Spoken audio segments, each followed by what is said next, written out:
I don't remember how I got to Las Vegas. That's not me being dramatic or poetic. I checked my camera roll and the last photo before Vegas is just a blurry screenshot of the mystery box with the caption, "Soon." I just remember one moment I was playing Keno with a bowl of cereal the size of my skull, and the next I was standing on the Vegas Strip, holding a commemorative drink in a guitar-shaped cup, listening to a man in a SpongeBob costume whisper to me the words, "You're chosen." But I definitely made it, because I eventually found myself standing in front of what I can only describe as a non-Euclidean slot machine. There were no buttons, just two glowing question marks, floating slightly above the surface like it was rendered by an engine that did not care about gravity. It made a soft humming sound. Not electrical, but emotional, like the kind of hum you think is spiritual, but later just turns out to be caffeine-induced arrhythmia. I approached the machine. I placed my hands on the glass. It felt warm, comforting, like a long-lost friend or a tax refund. And then I hit spin. Teddy bear. Of course, I wasn't upset. That's just how it works. The box doesn't reward hope. It conditions it. You don't spin the box because you think you'll win. You spin because you might. And might is the most powerful drug known to man.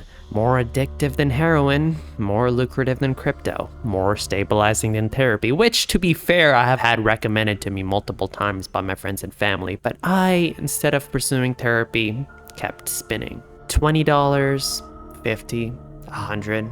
Hours pass. I stop checking time after the casino turns all the clocks into QR codes that lead to unskippable State Farm ads. I enter what behavioral psychologists call a variable ratio reinforcement loop, but what I call grind set. The casino had no clocks, no windows, and the lights were so bright I could peer into my childhood. One person next to me gazed into the light and apparently saw God and said she was holding a Galil. Suddenly, the allure of Vegas faded, replaced by the less glamorous realities of, well, having no money. I became intimately acquainted with the local architecture, specifically the cardboard variety. My diet shifted from overpriced buffets to the culinary delights of discarded nachos, lovingly aged in a dumpster. And the people? Oh, the people.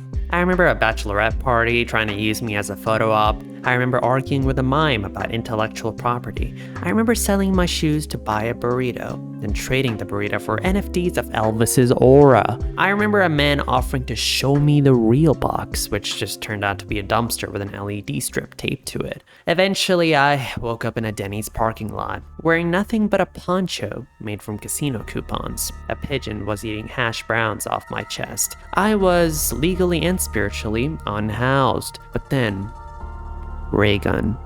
I knew before it even locked in. The lights, they shifted. The air got thinner. A bell chimed in a frequency only detectable by people with over 300 hours of research on COD Zombies lore. A man in a tuxedo walked by, paused, and said, "That's the first time I've ever seen it." I think he was talking about the ray gun, but he might have been talking about my eyes bleeding. It's unclear, but people clapped. I cried. A pigeon landed on my shoulder and whispered, "It is time." I cashed out. Security handed me a voucher and a commemorative big gulp cup. I felt unstoppable. But then I stopped, because just as I turned to leave, I felt a pressure behind my eyes, like the kind of migraine you get when someone says late-stage capitalism unironically. A voice echoed from within my chest, my brain, in the glowing vape shop across the casino floor. It told me to hit one more time, because you gotta get the Thunder Gun too, for real. And they were right. Because what's the ray gun without the Thunder Gun? I mean, that's like getting a Bugatti, but not having a house to sleep in. So, I did what anyone would do. I bet it all. I reinserted my voucher. I looked the box in the eye. Metaphorically, of course, it doesn't have an eye. It has a sort of glowing consciousness that feels like it could ruin your credit score if it really wanted to. But, alas, I spun. And I do what is a perfectly rational, universally understandable thing to do. I bet the ray gun. I bet everything. And I enter what I later learned is called a Skinner box loop. See, B.F. Skinner was this guy who did experiments focused on behavior. He found that if you give a reward randomly, rather than consistently, the subject becomes obsessed, conditioned, addicted. In human terms, it's gambling. It's loot boxes.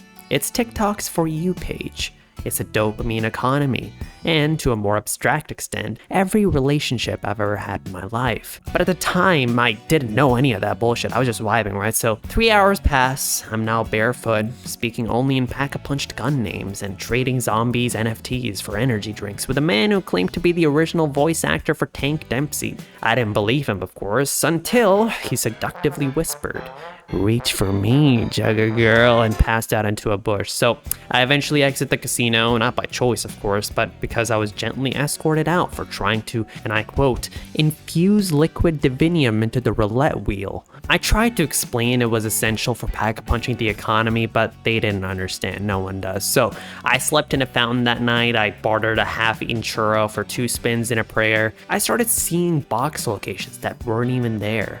I attempted to wall buy a fire extinguisher, and I got ejected from the casino for yelling, "Move the box to spawn," at the floor manager. A man walks past me in the dirt and says, "You lose, son?" I reply, "Just between spins." He nods. He understands. And he hands me a USB drive containing unreleased pack-a-punch sounds. Turns out to be 20 minutes of a man eating cereal directly into a microphone. I listened to the whole thing twice. And then I realized something. Vegas is not just a city, it's a simulation, a perfectly tuned behavioral experiment. No clocks, no silence, a million ways to spin, scroll, swipe, tap, refresh. Everything is frictionless. Nothing feels real. And yet, every moment costs you. $1 here, a second there, a decade eventually. People could say the mystery box is a metaphor for capitalism. But that's just not true. I mean, it's not a metaphor, it's not a symbol, it's not even clever. It's just how it works. You put in, you spin. You lose, you spin. You win, you spin again. Because now you know it's possible. You've seen it. You've felt it. And nothing else feels like that moment again. Except maybe the next one. So no, this isn't a video about capitalism. That will be way too obvious. This is just a story. A story about one person, one box, one ray gun, one mistake.